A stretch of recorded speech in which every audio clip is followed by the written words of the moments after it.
நடிகர் பிரியன், இயக்குனர் பிரியன், யார் உங்களுக்கு ரொம்ப ஃபேவரட்? நடிகர் வேலை தான் ஈஸியாக இருக்குது. தமிழ் பாடலாசிரியர் உருவாக்குறதுக்காக தமிழ் திரைப்படம் உருவாக்கினீங்க. அடுத்து சினிமாவில் இருக்கிற 24 டிபார்ட்மெண்ட்லையும் மக்களுக்கு நம்ம ஸ்டூடெண்ட்ஸுக்கு வாய்ப்பு தரணும்னு சொல்லிட்டு தமிழ் திரைக்கூடம் அப்படிங்கிற ஒரு நிறுவனத்தை உருவாக்கினீங்க. அடுத்து என்ன பண்ண போறீங்க? பயங்கரமாக இருக்குது. விஜய் சாட்டை கேட்க வேண்டிய கேள்லாம் என்கிட்ட கேட்டுருக்கீங்க. ஒன்றும் பண்ண மாட்டேன். அடுத்து படம் பண்ண அவ்வளோதான். அவர் ரெடியாக போயிட்டார் ஆல்ரெடி. அடுத்து அவங்க சொன்ன மாதிரி அரணம் 2 எப்போ? கொஞ்சம் ஒரு 4 படம் ஹீரோவாக நடிச்சுட்டு அப்புறம் வரேனே. இறுதியாக நிறைய ஒரு குட்டி கேள்வி. நீங்கள் படத்தில் நிறைய மெசேஜ் சொல்லியிருக்கீங்க, குறியீடாகவும் இருக்குது, நேரடியாகவும் சொல்லியிருக்கீங்க. இப்போ இந்த படத்துக்கு அப்புறம் உங்களுக்கு நிறைய ரசிகர்கள் சேர்ந்துருக்காங்க, இங்கேயும் நிறைய இளைஞர்கள் வந்திருக்காங்க. அடுத்த தலைமுறைக்கு நீங்கள் சொல்ல விரும்பும் ஒரு நல்ல விஷயம் தொடங்குயா. சுயம் கொளுத்தி படைப்பாளனாகிய தமிழ் தாய்க்கு வணக்கம். மேடையில் வீட்டிருக்கக்கூடிய அன்பர்களுக்கு வணக்கம். என்றும் நான் மதிக்கக்கூடிய அன்பு நிறை பத்திரிகை ஊடக அன்பர்களுக்கு வணக்கம். தமிழ் திரைப்பாக்கூட சொந்தங்களுக்கு வணக்கம். அனைவருக்கும் வணக்கம். நீங்கள் கேட்ட கேள்விக்கான பதில் அவர் எங்களுடைய நௌசத் சார் சொன்னார். அறம் வெல்லும். அதுதான் செய்தி. என்றைக்குமே அறம் வெல்லும். எத்தனை துயர் வரினும் எத்தனை தடை தரினும் அனைத்தையும் தகர்த்தெறிந்து என்றும் முடிவில் அறம் வெல்லும். அதுதான் அரணத்துடைய கண்டென்ட்டு.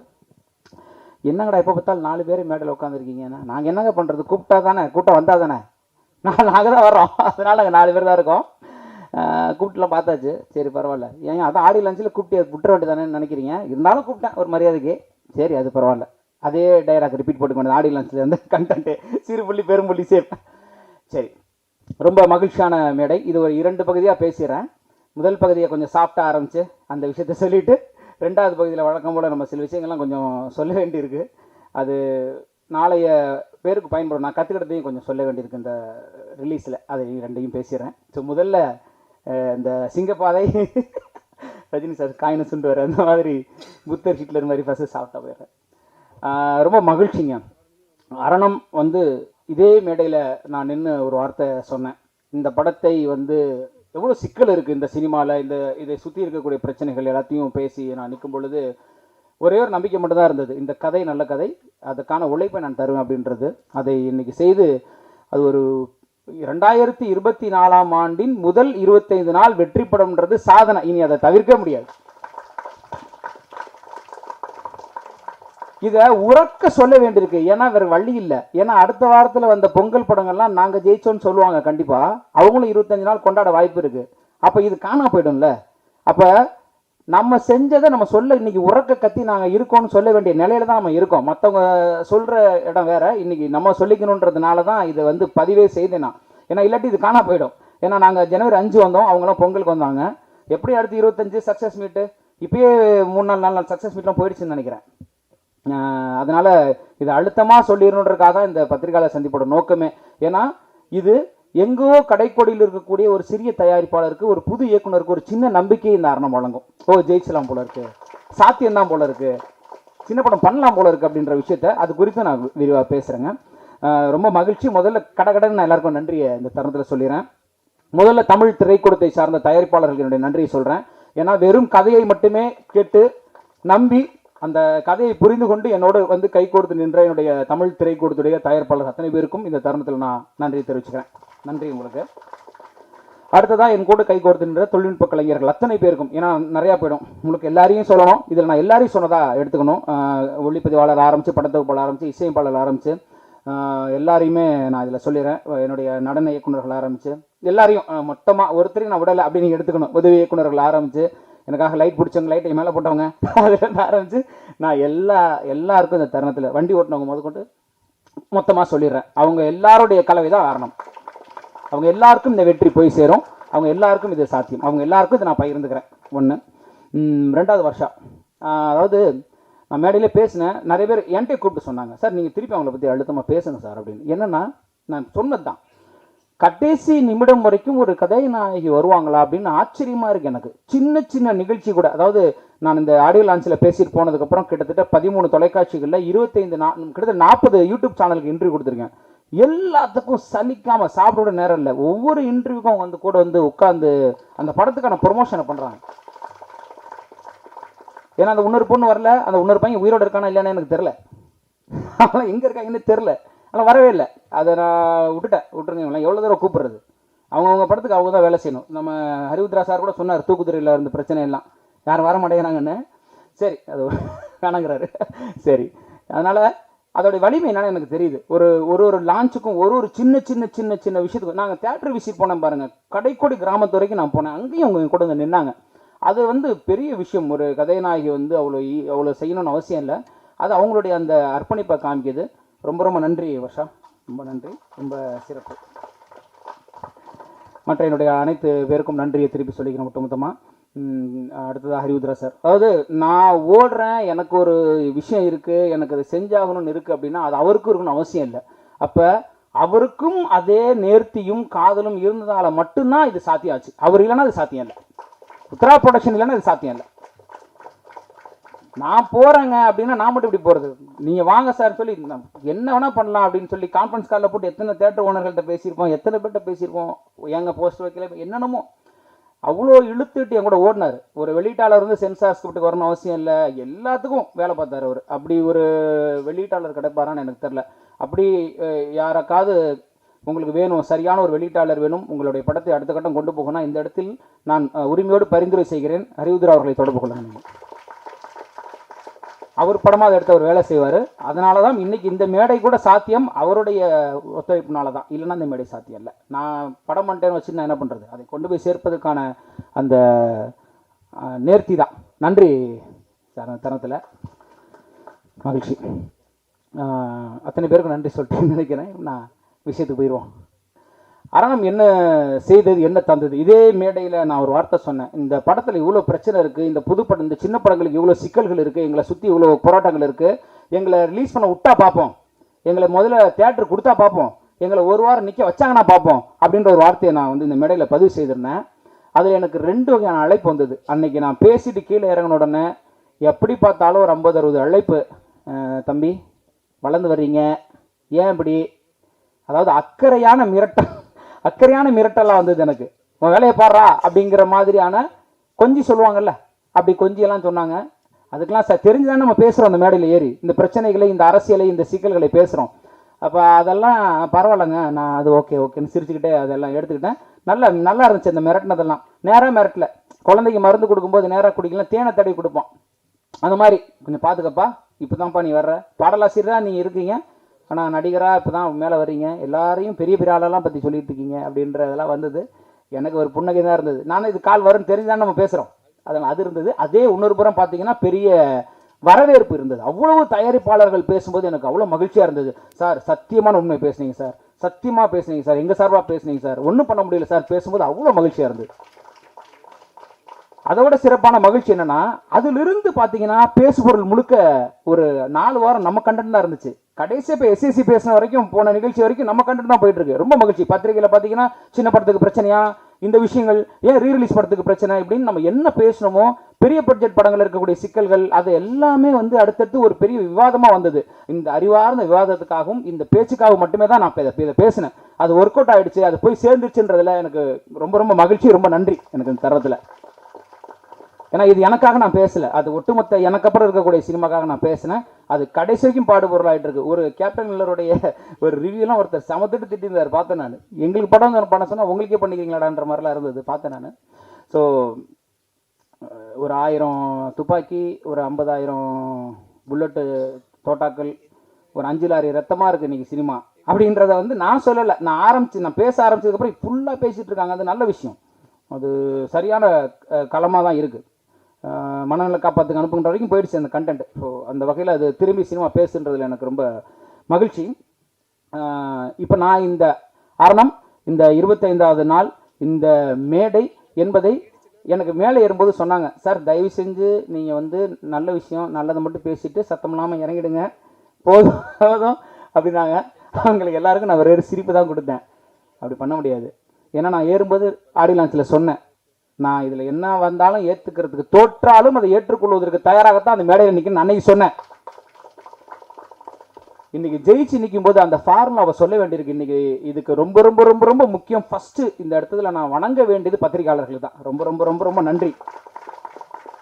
நீங்கள் அந்த கருத்தை எடுத்துக்கொண்டு போனா எனக்கு தெரியும். நான் அந்த பேசி முடிச்சிங்க வந்தபோது கிட்டத்தட்ட ஒரு 50 பத்திரிகையாளர் வந்து கரங்களை கொடுத்து சூப்பராக பேசுனீங்க சார்னு சொன்னீங்க. இதுதான் விஷயம். ஒரு நல்ல எழுத்தாளனுக்கு, ஒரு நல்ல கலைஞனுக்கு, ஒரு நல்ல பத்திரிகையாளனுக்கான நேர்மை அதுதான். அது என்னவோ அதை நீ சரியா பேசுறியா அப்படின்னு சொல்லி என்னை வந்து நீங்க ஊக்கப்படுத்துனீங்க. அதே மாதிரி அதை கொண்டு போய் சேர்த்தீங்க இந்த பிரச்சனைகளை. அது வந்து நிச்சயமா ஒரு பெரிய விஷயம். இப்போ நான் வந்து என்ன நடந்ததுன்னு ஒரு ஐடியா புது தயாரிப்பாளர்கள் சொல்லிட்டு இதை முடிச்சுக்கிறேன் இந்த விஷயத்த.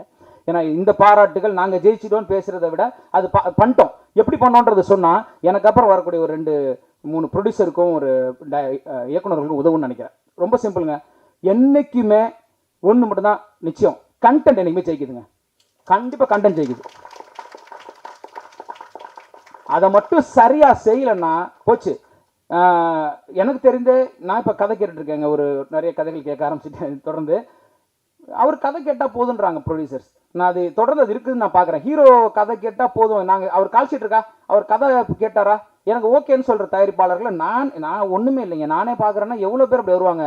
தயவு செஞ்சு கதையை முடிவு பண்ணாமல் தயவு செஞ்சு ஹீரோ வேணாங்க. நீங்கள் கதை தான் ஹீரோ, கதை தான் காப்பாற்றுது. போன வருஷம் அதான் பண்ணியிருக்கு சினிமா.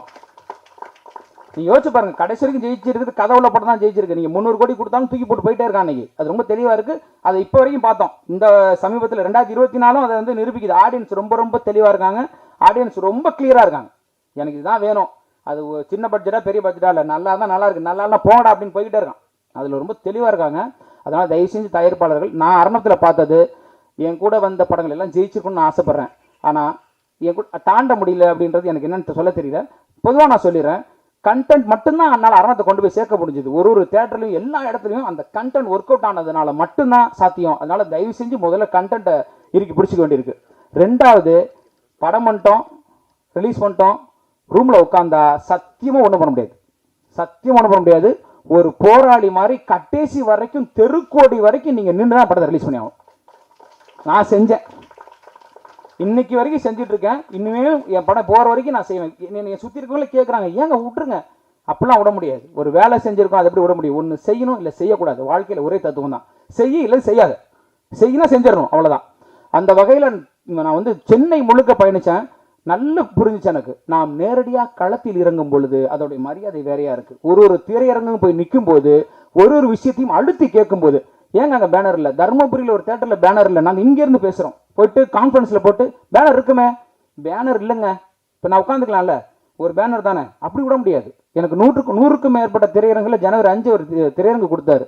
அதுவே எனக்கு பெரிய ஆச்சரியம். நான் பேசின பேச்சுக்கு படமே வராதுன்னு நினச்சேன். படமே ரிலீஸ் ஆகாது, படமே வரப்போறதுன்னு தான் நான் நினச்சேன். திரும்பி பார்த்தா பெரிய ஆச்சரியம். அதுதான் நான் பேசிய அறம். அந்த சரியா தானே பேசுகிறான், அவனு கூட தேட்டரை அப்படின்னு எனக்கு ரிவர்ஸாக ஒர்க் அவுட் ஆச்சு. அப்போ அதை சார்ந்து இருக்காங்கல்ல. உண்மையே சொல்ல போனால் நாங்கள் தேட்டர் என்ன பண்ணுறதுன்னு போராடணும். அவ்வளோ தேட்டர் வந்துருச்சு எங்களுக்கு. கேரளா, கர்நாடகா எல்லாம் கிடச்சிச்சு எங்களுக்கு.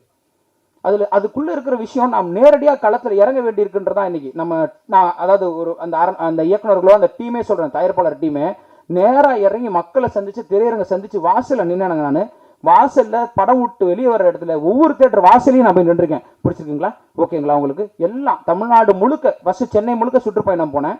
அதில் தான் நிறைய கற்றுக்கிட்டேன். களத்தில் போய் நின்னா, இன்னைக்கு லைசன்ஸ் உங்கள் படத்துக்கு வரலையே, லைசன்ஸ் வரலையா, கொடுத்த லைசன்ஸ் எப்படியா வராமல் இருக்கும், ஃபோன் அடி, நம்மளால் பிடிச்சி அடிப்பேன். சார் என்ன சார் லைசன்ஸ் வரலன்றாங்க சார், அதெல்லாம் இல்லை, இவரோட அடிப்பார், எப்படி அன்னைக்கு சொல்லுவேன். உங்களுக்கு புரியுதா? உங்களுக்கு போஸ்டர் வைக்கல, பேனர் வைக்கல, சொல்லி தான் அவனு சார், தப்பாக எடுத்துக்காதீங்க சார், நீங்கள் எல்லாரும் வாழ்த்துக்கள் சொன்னீங்க. நான் சொல்லிடுறேன், புது படங்கள் தோற்கப்படுவதே இல்லைன்றதை நான் கற்றுக்கிட்டேங்க. சத்தியமாக தோக்கலை, சத்தியமாக புது படம்லாம் தோக்கலை, சின்ன படம்லாம் தோக்கலை. தேட்டருக்கு போனால் அந்த புது படத்துக்கான போஸ்டரில் பேனர், நான் எல்லா திரையரங்கையும் சொல்லலை, ஆனால் அதை சொல்லி தான் ஆகணும். அப்போ ஃபோன் பண்ணி சண்டை போடுறேன், பேனர் வாட்ஸ்அப்பில் ஃபோட்டோ எடுத்து அனுப்ப சொல்கிறேன், யாரும் அனுப்பி, இந்த பாருங்கள் அங்கே பேனர் இல்லை, மாட்ட சொல்லுங்கள். மாட்டினா தானே தேட்டருக்கு வருவாங்க. அவங்க என்ன நினைக்கிறாங்க, புது படம் யார் வரப்போகிறா, சரிதானங்க. என்னுடைய திரையரங்குகளில், கும்பகோணம் MSM திரையரங்குகளில் ஒரு நாள் மட்டும் 96 டிக்கெட் கலெக்ட் ஆகிருக்கு. காலையில் 11 மணி ஷோ. எப்படிங்க அரணம் படத்துக்கு காலையில் 11 மணிக்கு 96 டிக்கெட் கலெக்ட் ஆகும்? ஒரு விஷயம் யோசிச்சு பார்த்தேன். ஏன்னா 21 நாளாக அந்த படம் ஒரே தேட்டரில் ஓடுது. ரொம்ப சிம்பிள், சஸ்டைன் பண்ணுது இல்லையா படம் அங்கே. ஸோ ஒரு ஆடியன்ஸ் பார்க்குறாங்க, போகிறாங்க, வர்றாங்க. இப்போ நமக்கு என்ன பிரச்சனை, ஒரு படம் நம்ம போட்டிருக்கோம், நம்ம ஒன்றும் பெரிய ஹீரோ படம் கிடையாது இல்லையா. ஒரு கண்டென்ட் போய் சேர்ந்து ஒரு வாரம் கழிச்சு தேட்டருக்கு போனால் அந்த வாரத்தில் படம் இருக்க மாட்டேங்குது. அரணம் கிட்டத்தட்ட இந்த 100 திரையரங்குல நம்ப மாட்டீங்க, வேற லெவல் கலெக்ஷன் வந்திருக்கும். இப்பயும் நாங்கள் வெற்றி தான், பெரு வெற்றியை கொடுத்துருக்கோம். என்ன சிக்கல் வந்ததுன்னா, சார் உங்கள் படம் ஹவுஸ்ஃபுல் ஆனாலும் அடுத்த வாரம் தூக்குவோம். ஏன் சார், நல்லா தானே சார் போயிட்டுருக்கு படம். வெள்ளிக்கிழமை வரைக்கும் தான் சார் உங்கள் படம் இருக்கும், அடுத்த வாரம் உங்கள் படம் இருக்காது. என்ன சார் இருக்காதுன்றீங்க? கலெக்ஷன் நல்லா இருக்கே சார், ஒன்றும் பண்ண முடியாது சார். அடுத்த 2 வாரத்துக்கு பெரிய படம் வந்துருச்சு, உங்கள் படத்தை தூக்கிடுவோம். அதாவது நம்ம ஒரு தொழில் செய்வோம், ஒரு டிஃபன் கடை வைக்கிறோம், நல்லா போயிட்டுருக்கு. இழுத்து மூடிட்டு துணி கடை வைக்கிறோம், நல்லா போயிட்டுருக்கு. அது இழுத்து மூடிட்டு வேற ஒரு கடை வைக்கிறோம். அப்புறம் கடைசியில் நம்ம சொல்கிறோம் ஒரு பிஸ்னஸும் நல்லா நடக்கலைங்க, ஒன்றுமே வியாபாரமே வேலைங்கள்னா பைத்தியக்காரனா இல்லையா? நம்மலாம் நல்லா போயிட்டுருக்கு சினிமாவை யாராவது தூக்குவாங்களா? ஓடிட்டு இருக்க சினிமா தூக்குவானா? இப்போ 100 தேட்டரில் யாரும் பிச்சு கிச்சுலாம் நான் போய் சொல்ல மாட்டேங்க, முன்னாடி நம்ம இப்போவே உண்மையை பேசுகிறேன். அந்த 100 திரையரங்குகளில் 40 திரையரங்குக்கு மேலே நல்லா இறங்க ஓடி இருக்கு.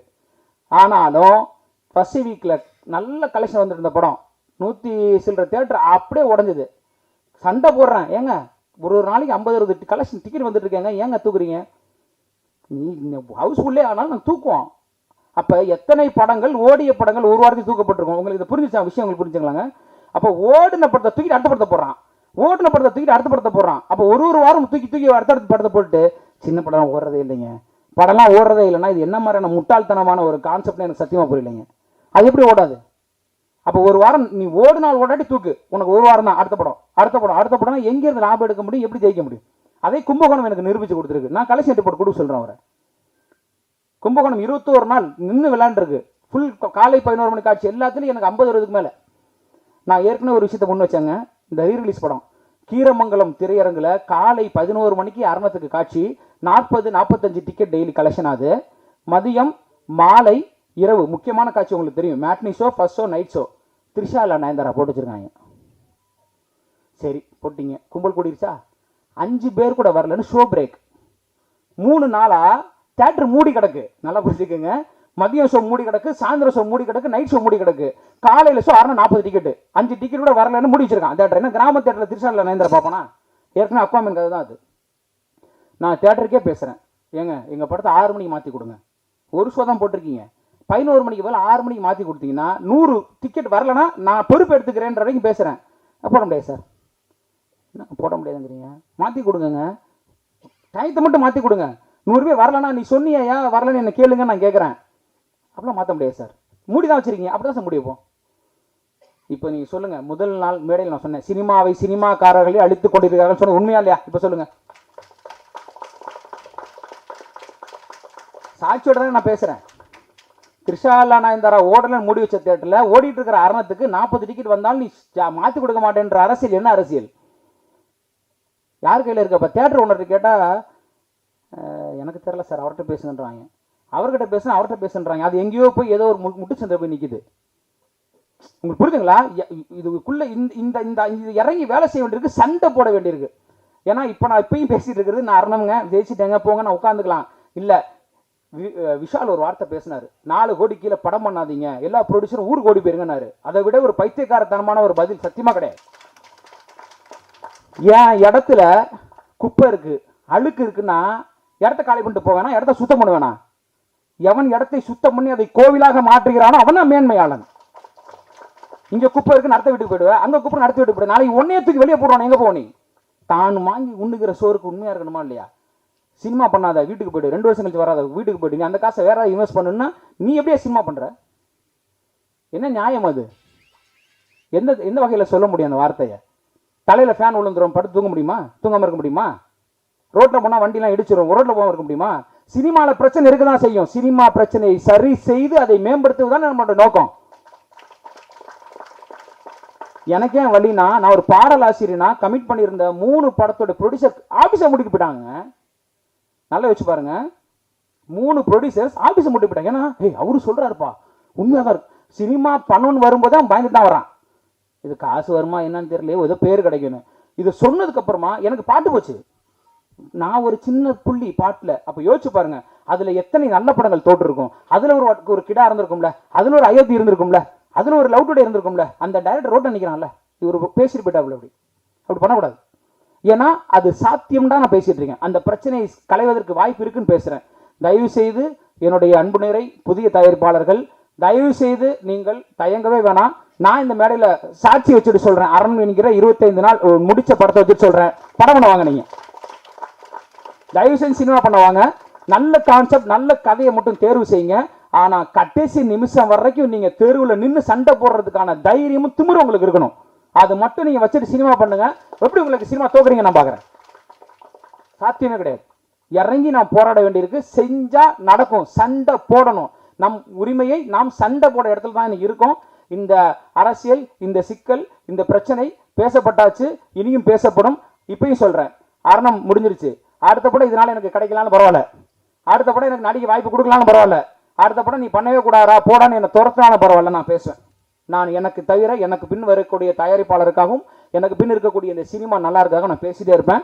இப்பயும் சொல்றேன், சின்ன படங்கள் தோற்கவில்லை, தோற்கடிக்கப்படுகிறது. நீ 3 வாரம் கும்பகோணம் எம்எஸ்ல நிறுத்தின அரணத்தால கலை பண்ண முடியுதுன்னா என் படம் 100 தேட்டர் நின்றுனா என்ன நடந்திருக்கும்? இவ்வளவுதான் சாட்சி. ஒரு படம் சாட்சி, எனக்கு ஒரு தேட்டர் சாட்சி. என் படத்தை அத்தனை தேட்டரையும் நிறுத்தி இருந்தா கலெக்ஷன் ஆகலையா நீங்க தூக்கிடுங்க, கேட்கவே வேணாம். கலெக்ஷன் ஆகிற தேட்டர்ல இருந்து உங்களை யார் படத்தை தூக்க சொல்றா? ஓடிட்டு இருக்கிற தேட்டர்ல இருந்து என் படத்தை தூக்குறீங்க, கலெக்ஷன் ஆகிற தேட்டர் என் படத்தை தூக்குறீங்க. அப்ப அந்த 50 தேட்டர்லையும் எனக்கு அந்த 100 தேட்டர் எனக்கு கண்டினியூ ஆயிருந்ததுன்னா எனக்கு என்னோட கலெக்ஷன் என்னவா இருந்திருக்கும்? என்னை நம்பி ஒரு 50 பேர் நடிச்சிருக்காங்க, ஒரு 50 பேருக்கு நான் வாய்ப்பு கொடுத்துருக்கேன். அத்தனை புது கலைஞர்களுக்கான வாழ்க்கை அமைஞ்சிருக்கும். என் தயாரிப்பாளர் நல்லா இருந்திருப்பான், இன்னொரு 10 படம் வந்திருக்கும். இப்பயும் நான் ஜெயிச்சு தான் இருக்கேன். நான் பெரிய காசை சொல்றேன், பெரிய காசு இதில் இருக்குன்னு சொல்றேன். இன்னைக்கும் 3வது, இன்னைக்கு நான் எப்படி உங்களுக்கு சொல்றேங்க, அரணம் 25 இன்னைக்கு அரணம் 30வது நாள். நான் எப்படி நான் 30 கொண்டாடணும்? இன்னைக்கு 30வது நாள். இன்னைக்கும் தேட்டர் ஓடிட்டு தான் இருக்கேன். என் படம் நாளையிலேருந்து தேட்டர் இன்க்ரீஸ் ஆகுது. எனக்கு அவர் 50 எனக்கு சொல்றாரு, அது எனக்கு தெரியாது. நான் அது போற வரைக்கும் நான் உழைப்பேன். நான் நேராக பேசுறேன், போஸ்டர் ஒட்டியாச்சான்னு கேட்குறேன், களத்தில் நிற்கிறாங்களா பசங்க கேட்குறேன், தேட்டர் ஒன்று ரெஸ்பான்ஸ் பண்ணுறாங்க. ஏய் இவன் விடமாட்டான் போல இருக்கியா, நம்ம வந்து படத்தை வாங்கிட்டு இல்லை போஸ்டரை தூக்கி சுருட்டி மூலையில் போட்டு கையை கட்டி படுத்துருவோம்னா ஒருத்தன் ஃபோன் பண்ணுறானே, போஸ்டர் ஓடிட்டியா, பேனரை மாட்டினியா, ஆள் 10 பேர் 20 பேர் வருவான், நீ டிக்கெட் போடு, ஏன் படத்தை போட மாட்டேற அப்படின்னு சண்டை போடுறாங்க போது வேலை நடக்குது இல்லை? அப்போ நான் படம் எடுத்தால் போதாது, இறங்கி வேலை செய்யணும். அப்படி இறங்கி வேலை செய்ததோடைய சாட்சி தான் அரணம். இந்த வெற்றி அதுதான் தீர்மானிக்குது. அதனால தயவு செய்து இந்த அரணம் படத்தை சாட்சியாக வைத்துக்கொண்டு என்னுடைய புதிய தயாரிப்பாளர்கள், என்னுடைய புதிய இயக்குநர்கள், அந்த டீம் தயவு செய்து அவர் விசால் சொன்னதெல்லாம் தூக்கி குப்பையில போட்டுட்டு தயவு செஞ்சு படம் பண்ண வாங்க அப்படின்னு நான் கேட்டுக்கிறேன். இந்த இடத்துல 2 கண்டிஷன் அப்ளை தான். அதுல 1, நெருப்பு மாதிரி ஒரு ஸ்கிரிப்ட் இருக்கணும், நல்ல கதை இருக்கணும்.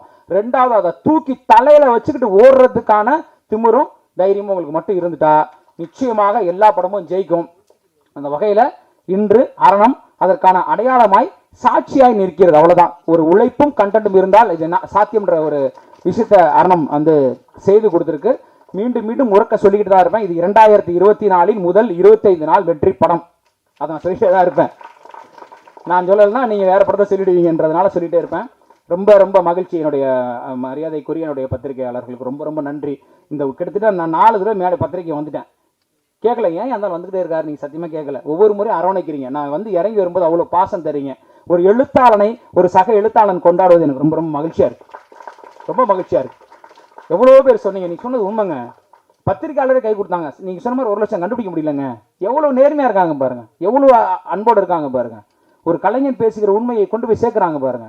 என் படத்துக்கு எந்த ப்ரமோஷன் இல்லைங்க. இப்பயும் சொல்றேன், அரணம் படத்துக்கு நான் ஏற்கனவே சொன்னதான், பெரிய நடிகை கிடையாது, பெரிய தயாரிப்பாளர்கள் கிடையாது, பெரிய டெக்னீஷியன் டீம் கிடையாது. என் கூட பத்திரிகையாளர்கள் நீங்க இருந்தீங்க. அதுதான் உண்மை.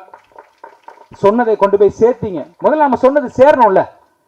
அதற்கப்புறமா என்னுடைய தமிழ் திரைப்பட அன்பர்களுக்கு நான் பெருத்த நன்றியை சொல்கிறேன். ஒரு பாடலாசிரியர் பயிற்சியில் ஒரு அமைப்பை உருவாக்கி அதன் வழியாக நான் தான் பாட்டு எழுத கற்றுக்கிட்டு வந்தேன், சம்பாதிக்கிறேன். 10வது ஒரு 10 பேர் உருவாக்கணும்னு ஒரு விஷயத்தை செஞ்சு நீங்கள் படம் பண்ணுங்கன்னு சொல்லி இன்னைக்கு அவங்களுக்கான வாய்ப்புகளை உருவாக்கி ஒரு ஏரியாலையும் நான் அந்த போஸ்டரை போய் பார்த்தது, அந்த லைசன்ஸுக்கு சண்டை போட்டதெல்லாம் என் பசங்க தான். இந்த இடத்துல என் பசங்களுக்கு நான் என் மனதாருடைய நன்றியை இந்த இடத்துல நான் தெரிவிச்சுக்கிறேன். என் தொழில்நுட்ப கலைஞர் எல்லாருக்கும் நன்றி. இதை மிகச் சிறப்பாக செய்து கொடுத்திருக்கக்கூடிய என்னுடைய மரியாதைக்குரிய அன்பு நிறை மனவை புவன் அவர்களுக்கும் என்னுடைய மனமார்ந்த நன்றியை நான் அந்த தரத்தில் தெரிவிச்சுக்கிறேன். கூட நின்னாப்புல கடைசி வரைக்கும் எந்த எதிர்பார்ப்பும் இல்லாமல் அவர் நிற்கிறாப்புல. எனக்கு தெரியும், எந்த எதிர்பார்ப்பும் கிடையாது. அண்ணே வாங்கண்ணே ஜெயிக்கணும், நீங்கள் ஜெயிக்கணும், வாங்கண்ணே செய்வோண்ணே அப்படின்னு சொல்லி ஒரு எளிய கலைஞனை மேலேற்றி வச்சிருக்கீங்க. ஒரு எளிய கலைஞனுக்கு ஒரு அங்கீகாரம் கொடுத்துருக்கீங்க. ஒரு எளிய கலைஞனுக்கான வாய்ப்பை கொடுத்துருக்கீங்க. இது இப்போ நான் இன்னும் மேலே ஏற இதை நான் இன்னும் உறக்க பேசுவேன், இன்னும் இந்த அறம் பேசுவேன், இன்னும் இதில் இருக்கக்கூடிய பிரச்சனையை பேசிட்டு தான் இருப்பேன். என்னை வீழ்த்தினாலும் என்னை நிறுத்தினாலும் என் நிலை இதுவாக தான் இருக்கும். என் தமிழ் எனக்கு அதைத்தான் தந்திருக்கிறது. நான் வாழ்ந்தாலும் வீழ்ந்தாலும் என்னுடைய இனம், என்னுடைய மொழி, என்னுடைய உணர்வு மாறப்போவதில்லை. அந்த வகையில் கடைசி வரை இந்த சினிமாவை நான் நேசிக்கிறேன். அந்த சினிமா நல்லா இருக்கும்னு நான் நினைக்கிறேன். அந்த நல்லா இருக்கிறதுக்காக நான் என்ன வேணா செய்வேன்.